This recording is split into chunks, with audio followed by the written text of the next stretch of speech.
pressure this morning. As I said, you have an IV in this arm over here, so we're going to take the blood pressure on this upper arm over here. Okay. So as I am doing this young lady's blood pressure, we could say, Rose, do you remember what your last blood pressure was? 110/78. So 110/78. So that would mean we as nurses would inflate our cuff to a minimum of 140 systolic, because she's telling me her last pressure was 110. Or you can do the two-step to determine what her systolic is. So we have now taken her blood pressure, and it is 124/74. So we know that that is acceptable range for an adult client. As I am going to check her apical pulse, I'm going to do a quick radial pulse and see if her radial pulse is nice and steady and equal. Is it bounding? Is it thready? So she has a nice equal pulse. So let's do her apical pulse. So if you remember, we are taught how to locate the apical pulse, and we're going to start with the manubrium, which is the flat location here, right underneath your sternal notch here in your throat. We need to find the clavicle, and we need to go mid-clavicular line. So mid-clavicular line, we're going to find our second intercostal space to start with. Then most individuals will have their apex at approximately the 5th or 6th intercostal space. So there's 2, 3, 4. So here is 5, here is 6. So truly it's on the top of the breast tissue. So you would want to take your stethoscope, put it in your ears correctly, meaning pointing your ear pieces down towards your nose, right? Make sure that the diaphragm of your stethoscope is on. If you have one that twists, make sure your stethoscope is on. We always assess skin to skin.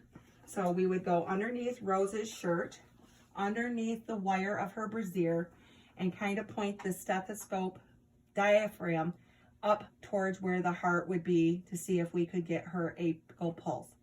Once we have it, we are going to count for 1 full minute. Okay, so 1 full minute. We got Rose's pulse at 72 this morning. It was regular and strong. So we now have her blood pressure. We have her pulse. We need to assess her pulse oximetry. So we're going to come in with our pulse oximetry. Tell her that we need a finger so that we can check her oxygen level. We can be noticing at this point in time, are her hands cool to touch? Are they warm? How's her capillary refill? We can check that right now while we're putting the pulse oximeter on. Does she have nail polish on? Is there any reason why we would have an inaccurate reading? So we're going to give that a moment to read.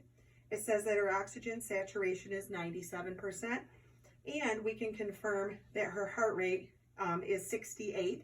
So that's approximately what we heard apically. So that's just another confirmation that we were correct. So we now have our pulse oximeter.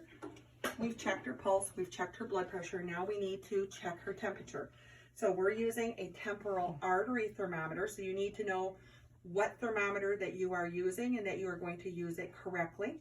So Miss Dunn, this thermometer actually cascades across your forehead down to your temple, and then we pick it up and we put it behind your earlobe. Okay. There's no pain associated with it. It's a really quick and easy way to take your temperature. Okay, so here we go.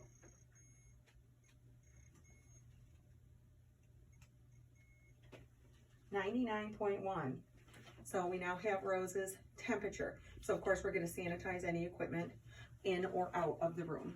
So we have her temperature, we have her pulse. I have counted her respirations without her even knowing it. So we know her respirations are 16 per minute. We would never want to say, Rose, I'm going to watch your chest rise and fall, because it will make her aware of her own respiratory status. So we have checked TPR, blood pressure.